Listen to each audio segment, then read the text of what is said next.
Good morning, muffins. How are you? Today is Wednesday, June 3rd, 2026. So we've been talking about sex and marriage. In the past few videos, I have been talking about society's role and perspective and how it has kind of shaped how women may approach sex, be comfortable in their sexual nature and their desire with sex. Now I want to shift into religion. So I am a Christian, so that is where I will come from. That's what I know. So, and there's a lot of different things that our faith has said, our religion, whatever the case may be, however you want to phrase that word, that terminology, but that has been passed down.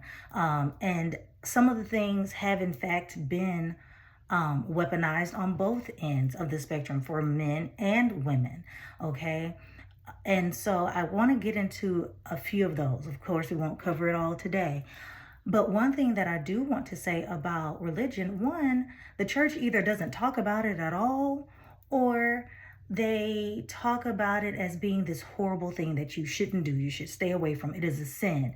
You know, yes, they want you to wait for marriage, which is why they say it that way. But the approach is so off-putting, okay? And so when women hear, you shouldn't have sex, it's bad, stay away from it, you should not engage in it until you are married, well, especially for someone who did remain a virgin until they got married, it's hard to switch that off to say, now what I'm doing is okay.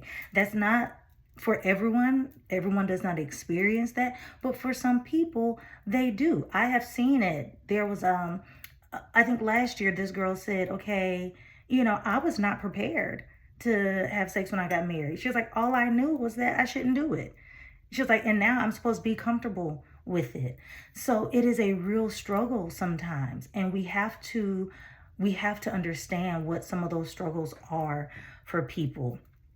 And, and I'm answering this so that men can better understand some of the things that their wives or their partners are facing in regard to sex and their desire for sex and how often they want sex. There's a lot of things that play a role, and this may not be true for every woman or your woman, but these things are out there, okay? And so that's how I'm answering this. This is a woman's perspective on what has shaped our views in regards to sexuality and us exploring that and being comfortable in that. I hope you all have an amazingly wonderful day on purpose. I will talk to you soon. Bye-bye.